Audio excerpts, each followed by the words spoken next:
അങ്ങനെ ഇന്ന് യൂറോപ്പിലെ ചാമ്പ്യന്മാരാണ്, യൂറോപ്പിലെ രാജാക്കന്മാരാരാണെന്ന് അറിയാനുള്ള പോരാട്ടമാണ് ഇന്ന് നടക്കാൻ പോകുന്നത്. ഇംഗ്ലീഷ് ചാമ്പ്യന്മാരായ ആഴ്സണലും ഒപ്പം തന്നെ ഫ്രഞ്ച് ചാമ്പ്യന്മാരായ PSG തമ്മിലാണ് ഇന്നത്തെ വാശിയേറിയ പോരാട്ടം.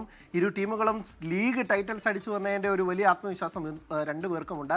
ആ ഒരു ആവേശം അത് ചാമ്പ്യൻസ് ലീഗിൽ കൂടി നിലനിർത്തി സീസണിലെ ഏറ്റവും പ്രധാനപ്പെട്ട കിരീടം നേടാമെന്നാണ് ഇരു ടീമും പ്രതീക്ഷിക്കുന്നത്. പ്രത്യേകിച്ച് ആഴ്സണൽ 22 വർഷത്തെ ഇടവേളയ്ക്ക് ശേഷമാണ് ഇംഗ്ലീഷ് പ്രീമിയർ ലീഗ് ടൈറ്റിൽ അടിച്ചത്. അതിനുശേഷം ആദ്യ ചാമ്പ്യൻസ് ലീഗ് കിരീടം എന്നതാണ് അവരുടെ ഒരു ലക്ഷ്യം. 20 വർഷത്തിന് ശേഷമാണ് അവരൊരു ചാമ്പ്യൻസ് ലീഗ് ഫൈനലിൽ പോലും യോഗ്യത നേടുന്നത്. അപ്പോൾ മൈക്കൽ ആർട്ടേറ്റയുടെ സംഘം അത് ഒരുങ്ങി ഇറങ്ങുക തന്നെ ചെയ്യും. പ്രത്യേകിച്ച് അവരുടെ താരങ്ങളും ഒക്കെ തന്നെ മിന്നും ഫോമിലാണ്. ഈ സീസണിൽ ഒരു കംപ്ലീറ്റ് ടീം എന്നൊക്കെ തന്നെ വേണമെങ്കിൽ നമുക്ക് ആഴ്സണലിനെ വിശേഷിപ്പിക്കാം. ഒഡേഗാർഡും ഡെക്ലാൻ റൈസും ബുക്കായോ സാക്കയും വിക്ടർ ഗോക്യുറസും ഒക്കെ ഉൾപ്പെടുന്ന സുബിമെൻഡിയും ഒക്കെ ഉൾപ്പെടുന്ന ഒരു മികച്ച ടീം, എല്ലാ പൊസിഷനിലും മികച്ച ടീം. ഒപ്പം തന്നെ അവരുടെ ഗോൾ കീപ്പർ ഡേവിഡ് റയോയുടെ പ്രകടനവും എടുത്തു പറയേണ്ടതാണ്. അതോടൊപ്പം തന്നെ ടീം ഒരു കംപ്ലീറ്റ് ടീം എന്നുള്ളതുകൊണ്ട് ആ ഒരു ആവേശം ഉൾക്കൊണ്ടുകൊണ്ട് ഇന്ന് PSG വെല്ലുവിളിക്കാൻ പറ്റുമെന്ന് തന്നെയാണ് പ്രതീക്ഷിക്കുന്നത്. അതേസമയം PSG നിലവിലെ ചാമ്പ്യന്മാരാണ്.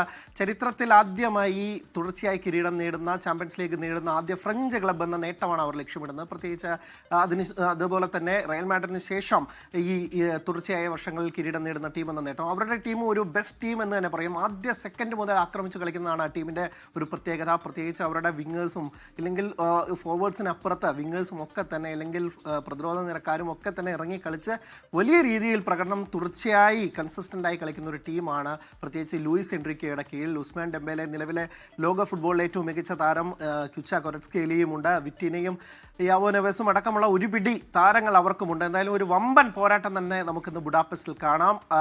ചാമ്പ്യൻസ് ലീഗ് കിരീടം PSG നിലനിർത്തുമോ അതോ ആഴ്സണലിൻ്റെ ഗണ്ണേഴ്സിൻ്റെ കിരീടധാരണമോ എന്ന് നമുക്കിന്ന് രാത്രി 9:30 മുതലുള്ള ആ പോരാട്ടത്തിലൂടെ അറിയാൻ കഴിയും. SK